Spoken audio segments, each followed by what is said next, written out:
Great. Thank you, Bren. Good morning, everybody. Thank you for choosing to spend an hour of your precious time with us this morning to learn a little bit about CB's compliance paths and COMcheck.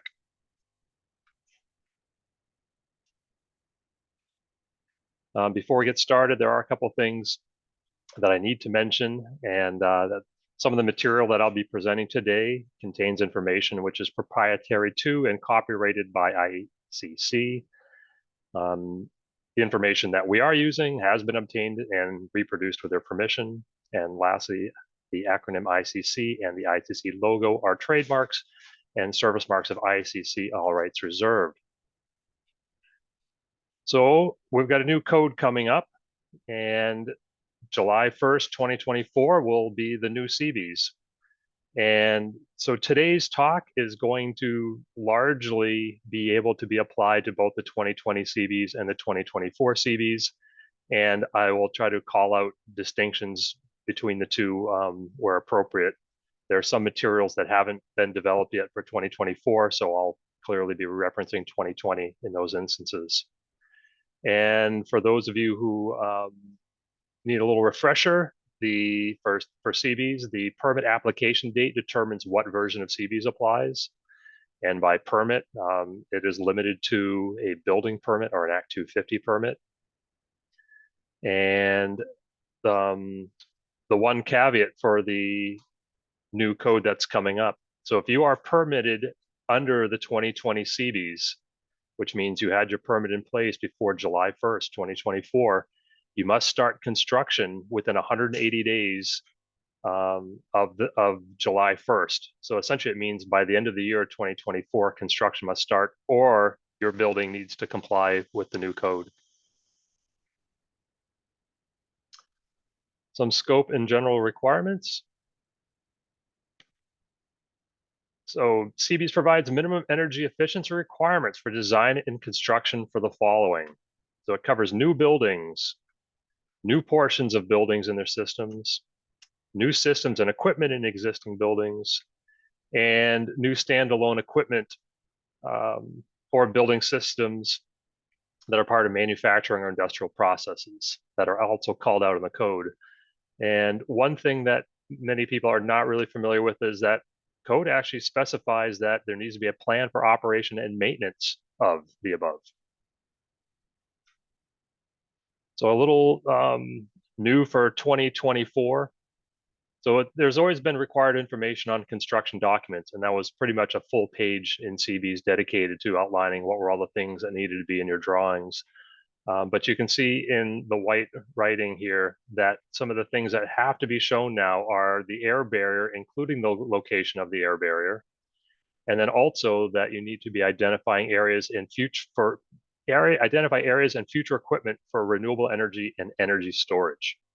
So it's not saying that the equipment has to be installed, purchased and installed at the time of construction, but there needs to be the capacity for that equipment to be installed at a future time. So there are some exceptions to CBES. One is farm structures as defined in 24 Vermont statutes annotated 4413. I'm not going to get into that, but just know that farm structures are accepted from code, and then manufacturing or industrial processes that are not identified in the standard or integral to equipment that is not identified in the standard. And that was a new section that was added, that second one. The farm structures was always part of the code. And there are a handful of exempt buildings: low energy, unconditioned buildings, greenhouses, inflatables, yurts, equipment buildings. So two things: that low energy building is a really low energy building, 3.4 B2 per hour per square foot. You're talking well beyond passive house type loads. And equipment buildings, there's a very specific set of requirements to meet this exemption. It has anything to do from the size. That's going to be something less than 500 square feet. It has to house electronic equipment. It has to have a tiny heating system capacity, less than 17 kB2 per hour, not intended for human occupancy, thermostat restricted to 50 degrees or less. So there's a lot of things that have to be met for you to be considered for a exemption for equipment buildings. And here's the big thing: when they're talking about exempt buildings, they say exempt from the thermal shell requirements of CBES. So you still have to follow all of the electrical and power requirements as well as mechanical requirements. Exempt buildings continued. So what about historic buildings? And the answer is maybe. So you've got a historic building. The thing that has to happen is you need to file the historic building exempt application form and file that with the State Historic Preservation Office for endorsement. And you'll see here that it shows up here as underlined historic building exemption application form. That's actually a link. So this will be available as a PDF after today's presentation. And so if you choose to use the PDF and view it, these links are live and you'd be able to get right to that. All right, so getting into some compliance materials. So first off, one of the things code says is the code official or authority having jurisdiction shall be permitted to approve specific computer software used to demonstrate compliance. They can approve worksheets, compliance manuals, other documented materials that are used to supplement the application or the certificate for demonstrating compliance with CBES. And stamped drawings submitted at the time of construction permit application are required to state that they meet the CBES requirements. I still see plenty of drawings coming across my desk where I don't see that language, but just please know it's actually in the code book.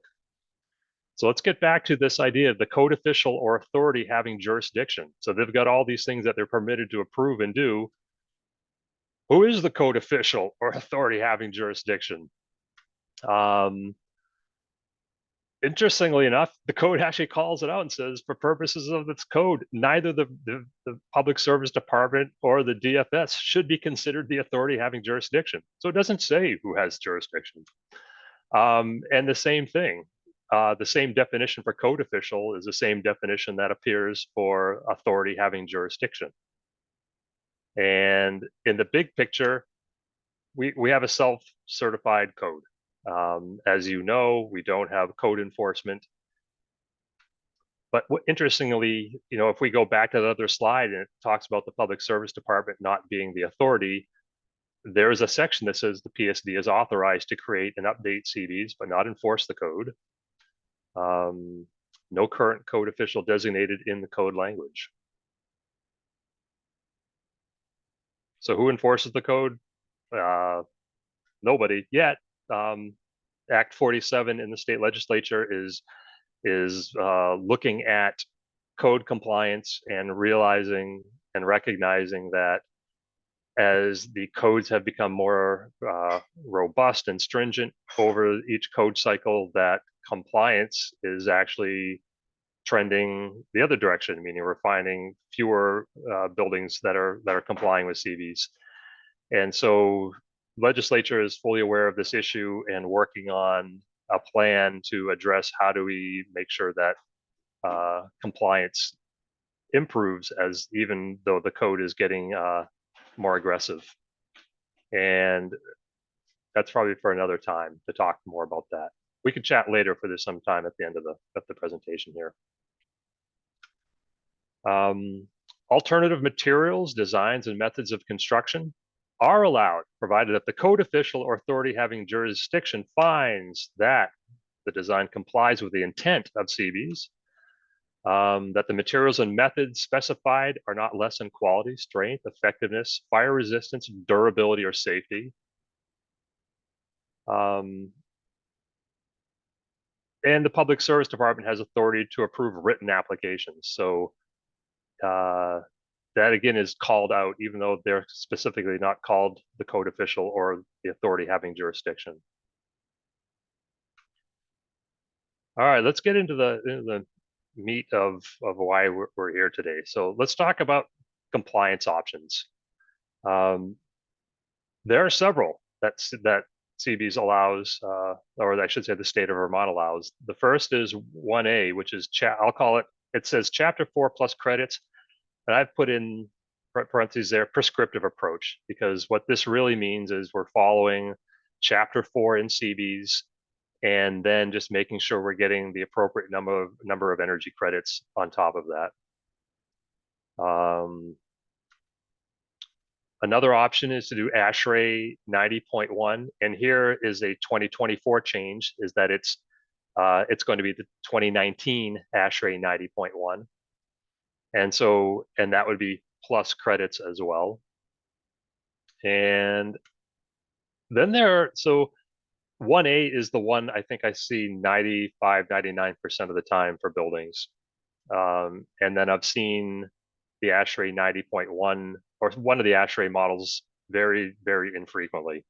But let's talk about them because they're in the code. So option 2A is ASHRAE, the energy cost budget method. And there are some amendments in CBES section C401.2.1 that have to be adhered to as well. So essentially it's taking 90.1 and taking some of those requirements and then tweaking them to be Vermont specific, or to not be less equivalent than CB's prescriptive approach. And there's a lot of them. It's not like there's 2 or 3. I mean, it's pages when you look at CBs for this. And that can be anything from prescribing CB's level R values to adding electric space heat prohibitions. We'll chat a little bit more about that in a second. Another option is the performance rating method. And similarly, you just have to make sure you're adhering to the CB's amendments that are added in that 401.2.1. And then lastly is above code program. And we'll chat about all of those here in just a little bit. So a great question would be, if you've never used it, is, so what is the energy cost budget method? It's essentially using software to demonstrate that the proposed design would not cost more to operate than a similar building designed strictly per the prescriptive requirements. And so it involves I would say a fair amount. You have to have a really good working knowledge of the type of software to use if you're going to apply this methodology, because there's a lot to it, and a lot on the reporting end of things. Similarly, what is the performance rating method? And this is that using energy modeling can be used to demonstrate compliance for designs that exceed the requirements of standard 90.1. And sort of the benefits for this are you can sort of play the integrated design game of doing trade-offs. So it gives credit for design elements that result in energy savings, such as building mass, building orientation, more efficient HVAC systems, right sizing of HVAC systems. And similarly, so using some type of energy modeling software, and there is something called the performance cost index.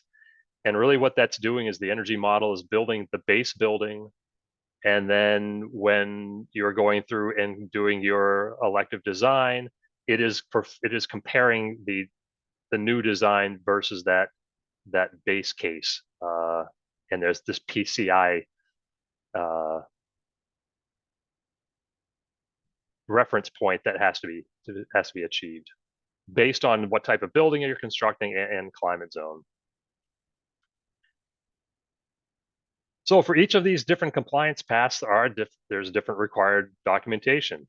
So if we're talking Chapter 4 in CBES, which again is what we see well north of 95% of the time, or at least that's what I see coming across my plate when I'm working on commercial new construction projects with the design community and owners in Vermont, or the ASHRAE 90.1 with amendments.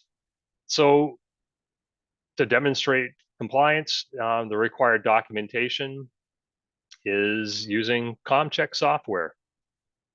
And you'll see that I've got written there that So essentially you're using the software to, I'll call it modeling light of the building, and then it's going to generate some reports. And so it's going to generate reports on compliance regarding the envelope, interior lighting, exterior lighting, mechanical systems, and then there's a mechanical requirements description as well. And we'll chat about that a little later when we actually kind of open up COMcheck and do a little walkthrough. I will point out though, if you're using that ASHRAE 90.1 method, it is the responsibility of the designer to ensure that the project complies with CB's amendments, because COMcheck will only check compliance against ASHRAE 90.1, excluding the CB's amendments.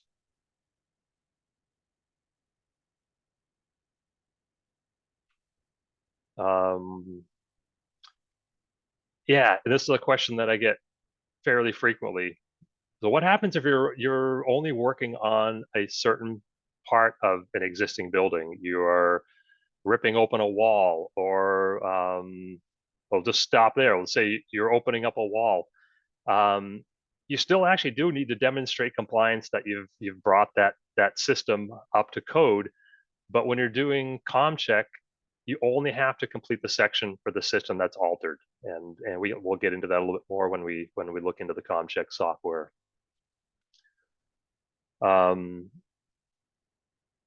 So here's an important note, and this applies to both 2020 and 2024 CBs, is that it turns out, and I'm sure several of you have probably encountered this on your own, certain minimum cavity R values, even though it shows that in the CBs that it's meeting the intent of the Vermont Commercial Building Energy Standards, when you enter it into COMcheck, it still fails your system.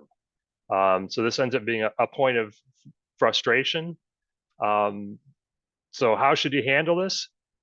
If it occurs, describe the assembly components and what the minimum R value is in the COMcheck project notes. So rather than sitting there and continuing to beat your head against the software and continuing to not get the passing mark for compliance, note it, that you've met it, here's how you met it, and move on. And it has to just do with certain assembly type combinations and insulation values due to the way calculations are done in COMcheck. So compliance options. So here we go. Here are those 2A, 2B, and above program. So if you're doing the energy cost budget method, it's just following the documentation as noted in the documentation requirements of ASHRAE 90.1. If you are going through the performance rating method, then there is an Appendix G in that you would be following. And again, the documentation is, in both of these cases, energy cost budget and performance rating method, very extensive reporting required. It's not a simple, I'll just write a paragraph and explain my project. Yeah. And I would say for both of those that it requires a very clear understanding of the ASHRAE 90.1 standard and adeptness in using building energy simulation tools such as Energy Plus. And then the last one, above code program. Contact Vermont DPS for approval of above code program and required documentation. This is one that I don't see very often, but imagine things like Passive House would apply. And for those of you who do multifamily projects here in the state, I do know for certain, having spoken with Barry Murphy at the Department of Public Service, that if you are participating in Efficiency Vermont's high performance program for multifamily buildings, that meets the intent of the above code program, and that you would not have to reach out and contact DPS for pre-approval of that. They already look at that as you're going to hit everything on CBs and exceed everything in CBs. So one more reason why you should be doing high performance and working with EVT if on those large multifamily buildings. Okay, so let's step through these different compliance options. So CBES Chapter 4 really is meet the following system and equipment minimum requirements for your building envelope, air leakage, And I'll point out here that the air leakage requirement for 2024 has become more robust. The number in the 2020 CBs was 0.3 CFM 75 and I'll say, you'll see the acronym SFBE, and that stands for square foot of building enclosure dash 6, and the 6 stands for 6-sided. And I'm putting that in there just, it's fairly standard nomenclature in the building science world. And so for those of you who aren't spending that much time in that community, it's good to know that. So when you do see that on drawings or in proposals, etc. So takeaway there, don't know that the air leakage requirement has increased or decreased for the 2024 CBs. Need to meet the system and equipment minimum requirements for mechanical equipment, electrical power and lighting systems, which also includes daylighting, lighting power density, and electric vehicle service equipment. And there's a section now, additional energy efficiency credit. We had that in the 2020 CBs, but you'll also notice and load management requirements. So that is a new requirement for the 2024 CBs, and we'll touch on that in a little bit. And commissioning. This is one that I get questions on as well fairly frequently, is commissioning required? And it is. It's actually in the code. It talks about specifically around mechanical systems and lighting controls that are required by code. So things on the mechanical system side would be things like, well, first off, the commissioning has to be completed by a third party. And it's going to involve things like air system balancing, hydronic system balancing, functional performance testing of sequence of operations, those types of things. And then on the lighting controls, again, functional performance testing of things like aux sensors, time switch controls, daylight controls, that type of stuff.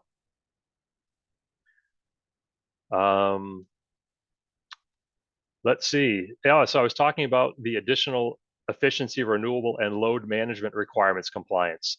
So here's how that's all going to work. So for buildings greater than 1,000 square feet, you need to comply with the additional energy credits requirement, just like 2020. For buildings that are greater than 2,500 square feet, you still have to comply with the additional energy credit point system.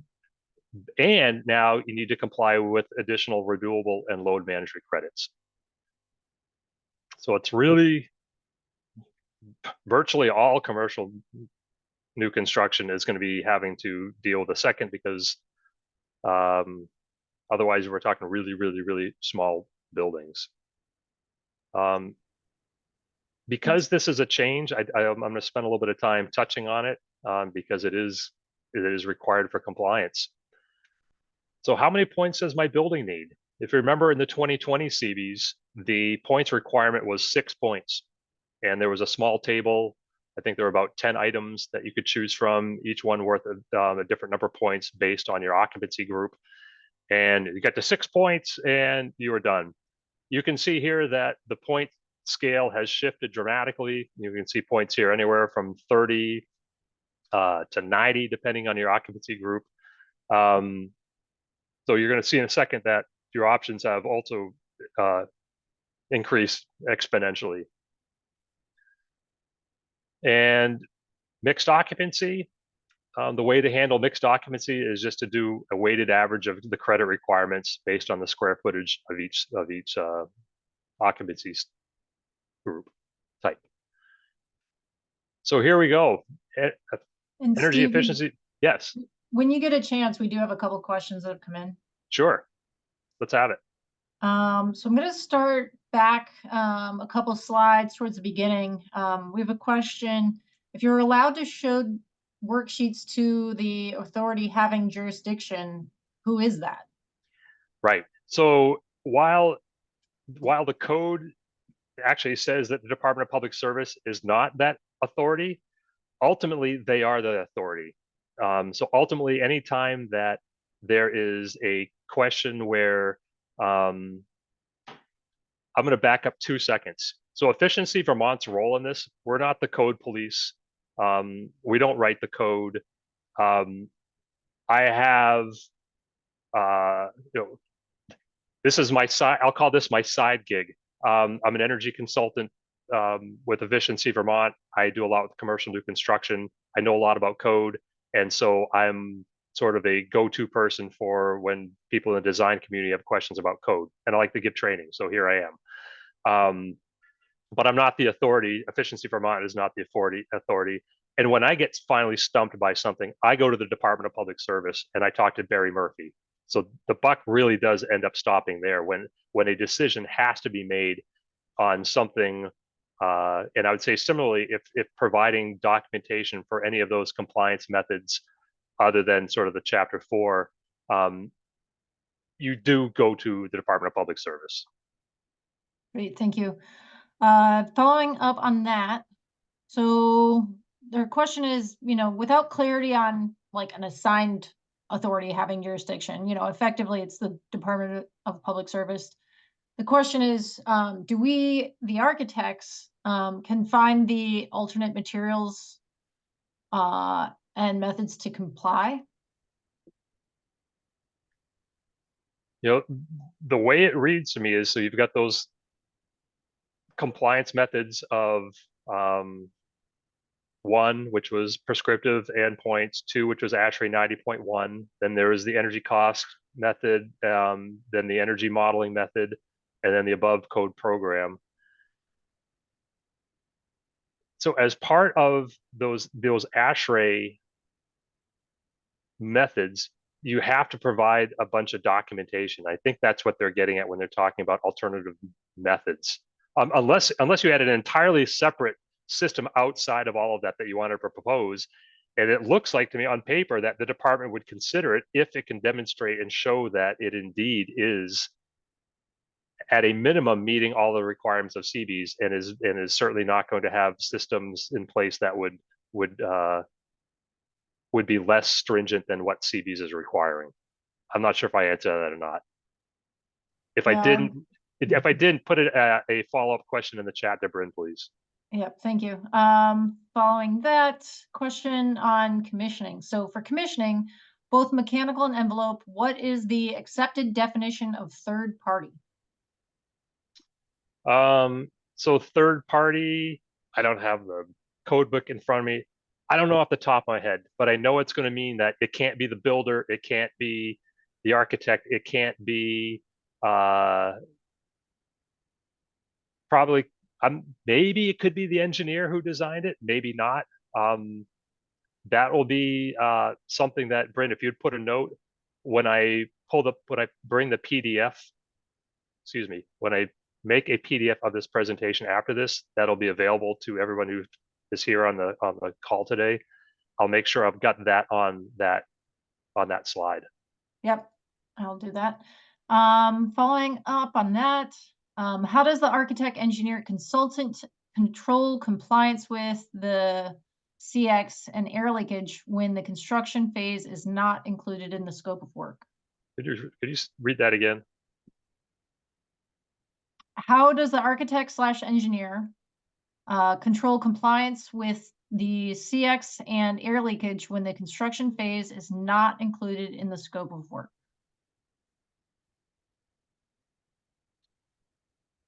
When the construction phase. So currently, so the two things that were in the code right now for commissioning were mechanical systems and lighting, and it was really about sort of functional testing. It's all on the back end. There's certainly an argument to be made that having commissioning done in the middle of construction is advisable. That's the best time to catch things versus at the end. But in terms of, I think, of the actual code requirement, it's only requiring that sort of functional testing at the very end. And again, I'm gonna restate for everybody on the phone that, yeah, it's great if your budget can allow, have the commissioning agents in their middle of construction so that they're seeing things that can be addressed more cost effectively at the time of when people are right there on site in the middle of all of it. All right, and And we do have someone with their hand up. So David, you should be able to unmute yourself.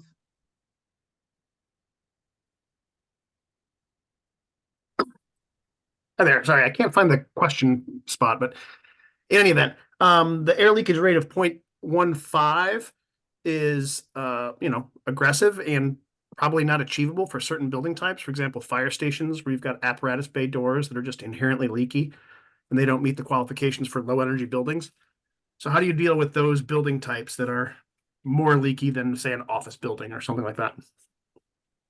I would say I agree. Some buildings are going to have a hard time achieving that, and I think I would then just put that in the notes in the COMcheck section.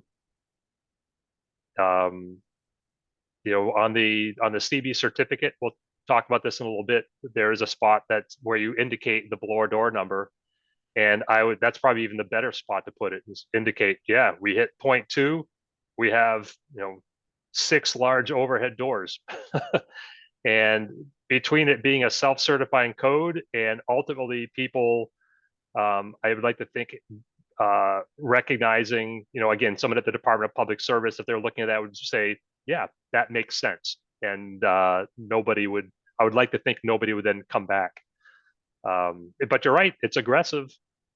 It is certainly an aggressive standard. It's certainly achievable.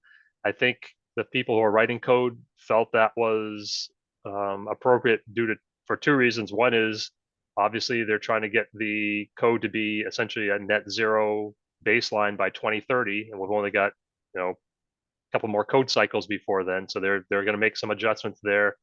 And the second is we're seeing really good results in air leakage reduction in terms of people have become more aware of it. There are building commissioning agents now that are available to provide services to help customers achieve really, really, really low numbers. And so we do see on a lot of occasions coming in between 0.1 and 0.15. So we know it's technically achievable, but there's certainly going to be buildings, like you point out, that it's not going to make sense, and just call it out in your notes. Thanks, Steve. We do have some additional thoughts about the authority having jurisdiction and that not being formally named. And looking at the 2020 CB certificate at the bottom of the first page of that, it notes that copies of the certificate, affidavits, compliance documents shall be provided to the Public Service Department, Division of Efficiency and Energy Resources in Montpelier, and then says any questions to call the Vermont Public Service Department at their hotline numbers 800-642-3281. So that's what's on the certificate for providing instructions on the primary source to direct additional code questions to. Great, thanks for sharing that. Sure. I think that's all the questions we have for now. Okay, I better get moving here. All right, so let's get back to energy efficiency measures and credits. So here you can see by building occupancy group, you've got a slew of options now. In fact, you've got 2 slews of options. This is all currently available to view on the Department of Public Services website. We've got 23 minutes here left in our morning, so I'm going to move along rather than hone in on some of these, but just know it's there. And here's the new one, this renewable and load management credit requirements. And similarly, it's a point system based on building occupancy group. And it's a much smaller list, but here's the list of things to achieve the points that you need: on-site renewable energy, lighting load management, HVAC load management, automated shading, building thermal mass. One of them that I find very interesting is insulation embodied carbon, that you can obtain points for choosing materials in your construction that are going to be less carbon intensive. So there are some exceptions made for this renewable load management credit requirement. So for instance, if your building achieves an additional 70% of energy efficiency credits, then you only have to obtain 50% of the renewable and load management credit requirements. And yeah, I'll say something in just a second. If your building achieves an additional 120% of the energy efficiency credits, then 0 renewable and load management credit requirements are required. It requires some thought, but I guess they wanted to provide some flexibility for design teams. And again, the small buildings between 1,000 and 2,500 square feet do not need to achieve the renewable and load management credits. Okay, so getting into the CBES certificate and the affidavits. So here's what the CBES certificate looks like. This is the 2020.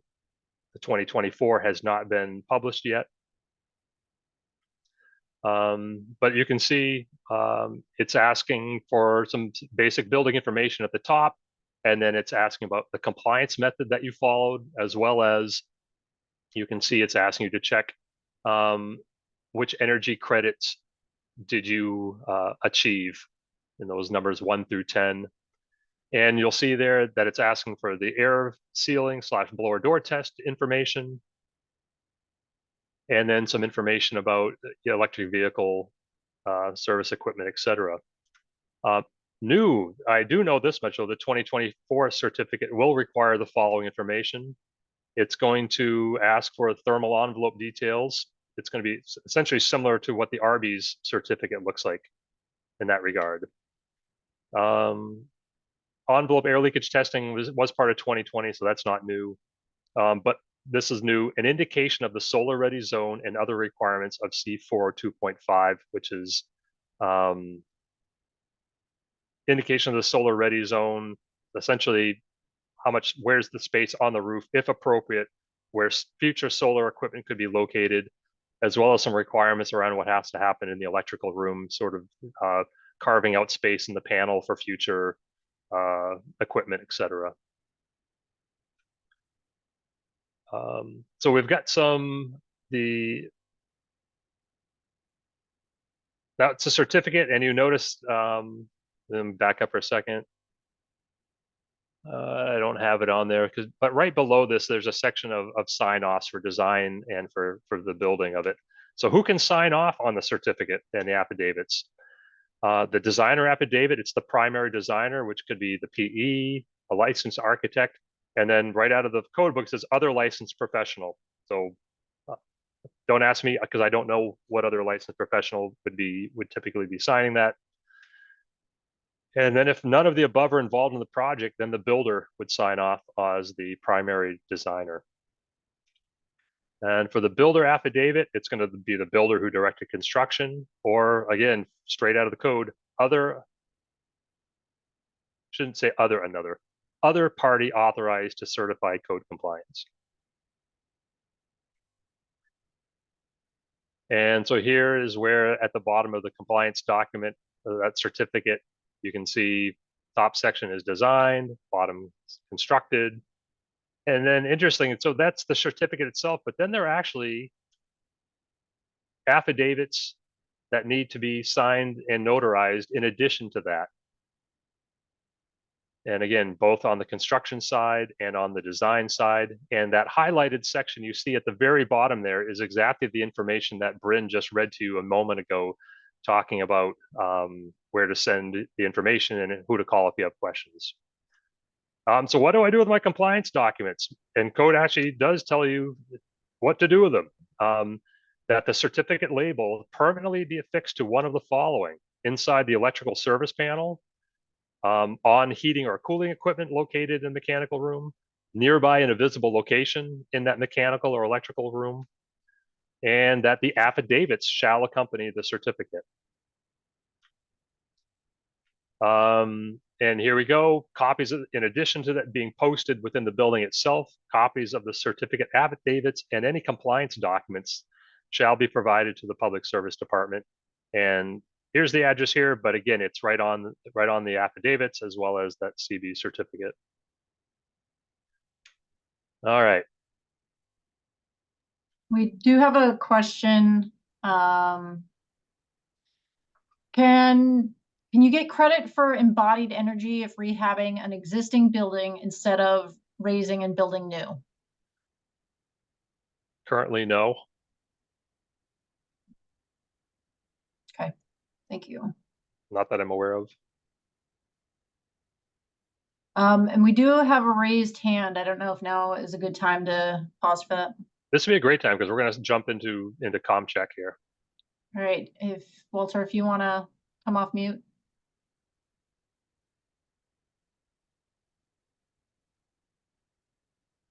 You should be able to talk.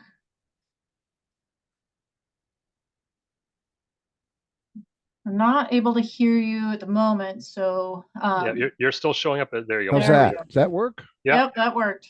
Press Alt A, huh? So Walter, you- you're muted you- again, but if you want to use the chat, that should be at the bottom of the screen in the toolbar. We can certainly take your question at that time. And then just regarding licensed professional term, comment from Joe saying technically a commercial project needs to have a licensed professional involved. GCs are not required to be licensed in Vermont. So for years, projects have been allowed to happen without a licensed professional. So that's something that falls with, Joe perceives to fall with the Department of Fire Safety, DFS. So questions about enforcement and expectations for certification process.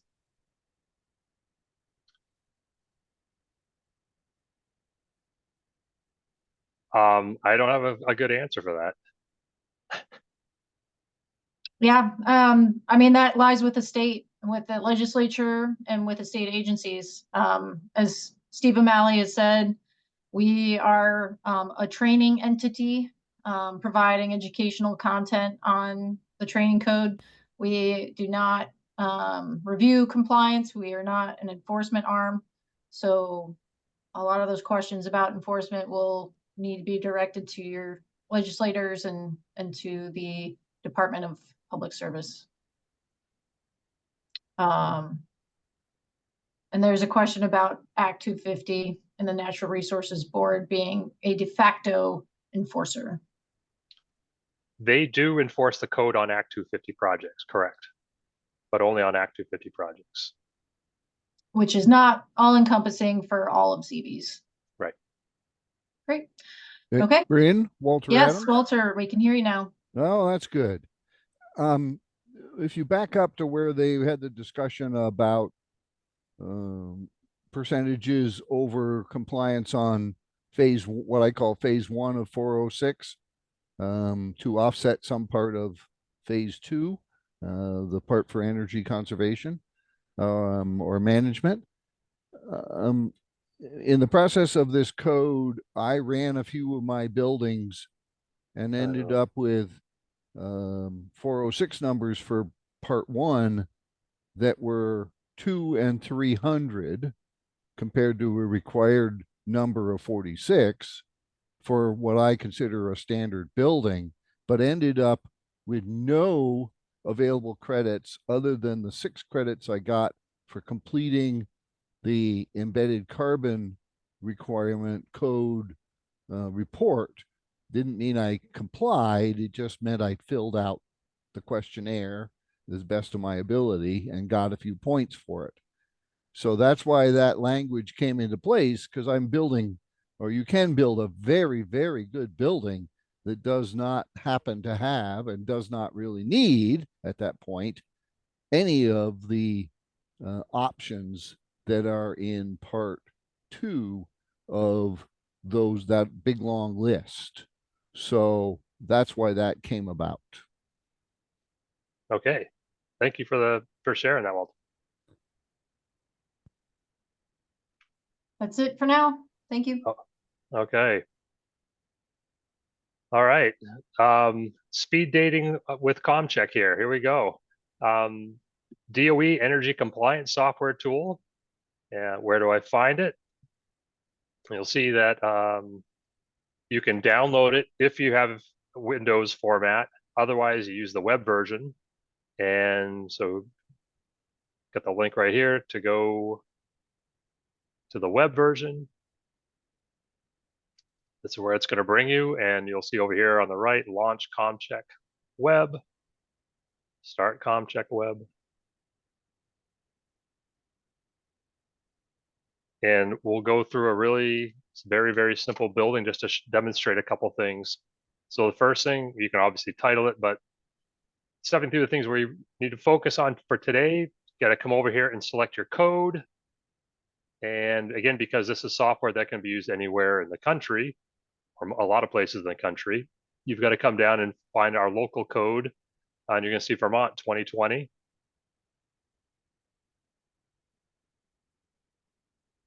And so we got state, and then they're looking for city just for weather data. So we can just leave it as Addison for now. Project type, new construction. And here you see compliance options. And this is where you're going to be able to add, we talked about the point system. Well, these are the points that were for the 2020 CVs because the 2024 version of this is not live. But you can see here a number of credits required 6. So let's just pick a couple. Let's say we did high efficiency HVAC, and we said we're going to get some renewables, and that gets our 6 points. Good. And then we hit the energy credits.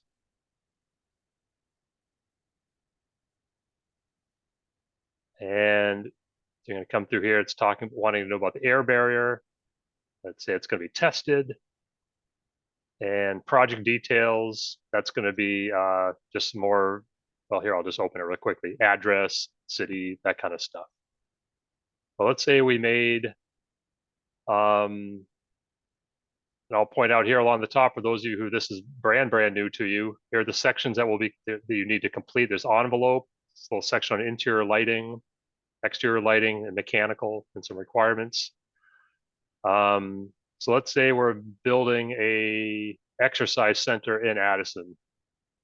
And so I selected that, space conditioning non-residential. Over here, we're going to ask for the area, and let's say it's small, 3,000 square feet. And if I come across here, it's asking me how are we going to demonstrate compliance with interior lighting? And we can do either area by area, space by space, or we could just say building area method. I'll just choose that because it's the more simple one. And exterior lighting areas, we have to choose a zone. Let's call this a neighborhood business district.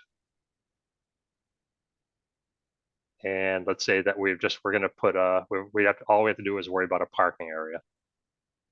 And let's say our parking area is 2,000 square feet. So there's project information, and then envelope. Coming over here, let's quickly just add, you can see here are the different assemblies. So I'm going to go choose roof, and let's call it insulation entirely above deck. And we know that we said our building's 3,000 square feet, and we know that, or I know at the top of my head, continuous R value insulation required by code is R40, so let's put that in. So our roof is done. No skylights, so let's add some exterior walls.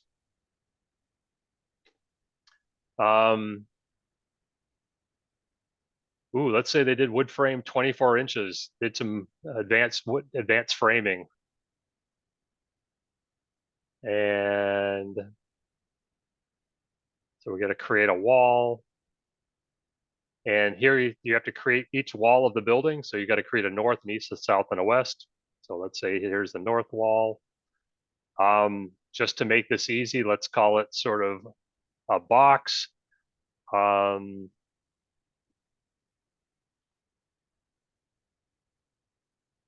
So let's say every wall is 750 square feet. And then you see here, cavity insulation R value. Let's say they've got some nice mineral wool in there.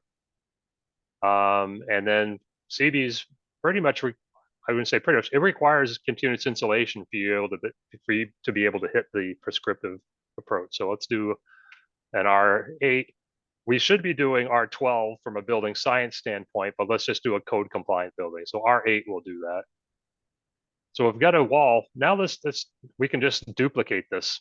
So duplicate, and we can make that next one our east wall, and then we can duplicate, and we can make that our south wall, and we can duplicate, and west. So we've got our 4 walls.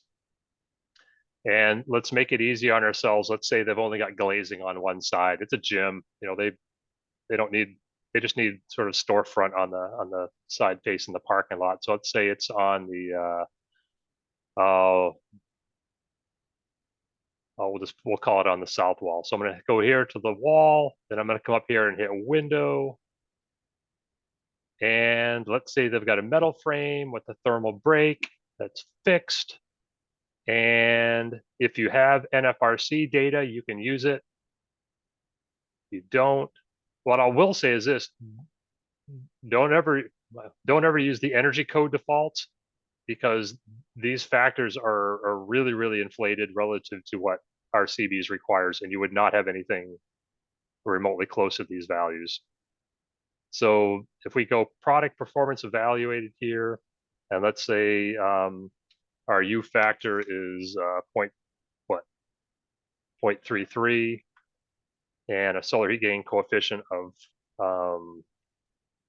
let's say 0.37, that should meet it, because I am looking at my notes here that for southeast or west wall, 0.4 is the value. Here it says product ID.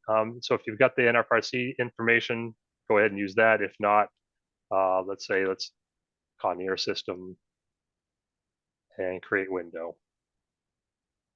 And so here we've got our window created, and we just have to add our gross area.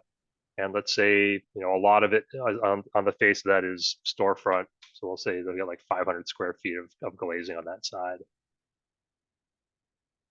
All right, so our walls are done. A window, oops, done window. It does need a door. So let's just say insulated, double metal, create door. We do want one that's going to be, let's say it's swinging, I don't know, 40 square feet. Sorry, we have to build this up before I can show you a couple of things. So, and that's why, for those of you who this is new to, I wanted you to see how this is all done. And the U factor 0.37. All right, door, basement. So now we just need to do, we're not gonna have a basement, but we will do have a floor. So let's say it's a slab on grade, unheated, and that we have 4 feet of insulation coming down our frost wall. And then we need the perimeter. So let's call that 300 feet or so. And we have no continuous R value. Well, we'll call it we'll say 15, the slab edge. All right, moving on, interior lighting. It's telling us that for an exercise center that we're allowed a wattage of 1770. So here are where you can pick your different fixture types, technology types. Let's just do an LED, call it 33 watt, why not? We'll just make up some numbers, 1 lamp per fixture. Let's say there's 30 fixtures. Everyone's 33 watts. And our proposed wattage is 990, allowed wattage is 1770, so we know we're going to be okay there. And you'll notice there's this button down here, check compliance. I know just that it's going to tell me I need to add my mechanical system before I can do that. So let's go ahead and do that. And let's say we get add HVAC system, heat pump, plant water heat. Let's just do a heat pump. And let's say it's a VRF, air cooled.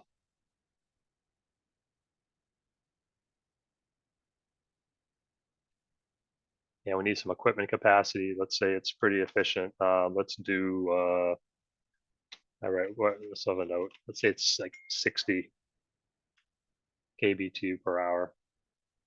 60. So we're gonna do, I'll just make it easy to do the same for cooling.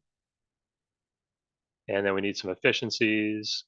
So we know that we said that we were going to make one of our for one of our required points, we were going to do improved heating and cooling efficiency. And so we have to be 15% better than code. So I went and figured out some numbers that would give me numbers that are better, 15% better than code. But here's what's interesting. So I'm doing something 15% better than what that's required by code. Let me back up for a second. If you look over here, it's pulling in some information about required full load efficiency, 11.5 HSPF, 14.95 SEER. The funny thing is, if you look up this piece of equipment in CBES, CBES says 13 SEER and 10 HSPF would meet code, but that would give us a failing result here in COMcheck. So the question is, what do? You can either just put in the information of what you're putting in here and explain it away. That's probably the correct way to do it, is just put in if your SEER was actually 13 and it's code compliant.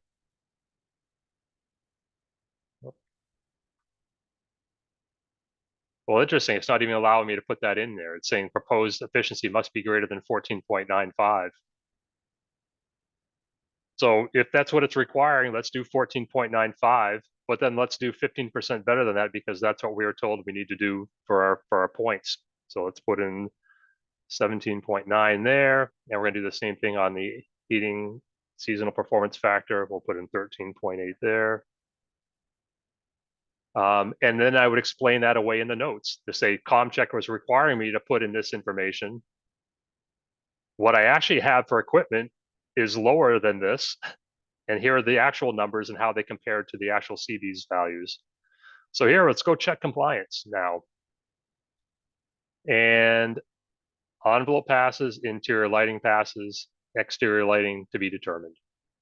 And on the envelope side, let's look what happens if I just come over here and play with this continuous insulation R value over here. So if I make that 10, it booted me. You can save your work in COMcheck. And then also it will save it if you just happen to be kicked out like that, which is nice. So we could check compliance again. And now my envelope is failing by 1%. Steve, quick question. Yes. Do you have a sense for when the 2024 COMcheck will be available? I don't. If I remember correctly, it seemed like COMcheck, the last time we went through a code revision, it wasn't available. The appropriate COMcheck was not available immediately at the time of the new code. Do you have any recommendations for folks that are, looking at a July 1st compliance date?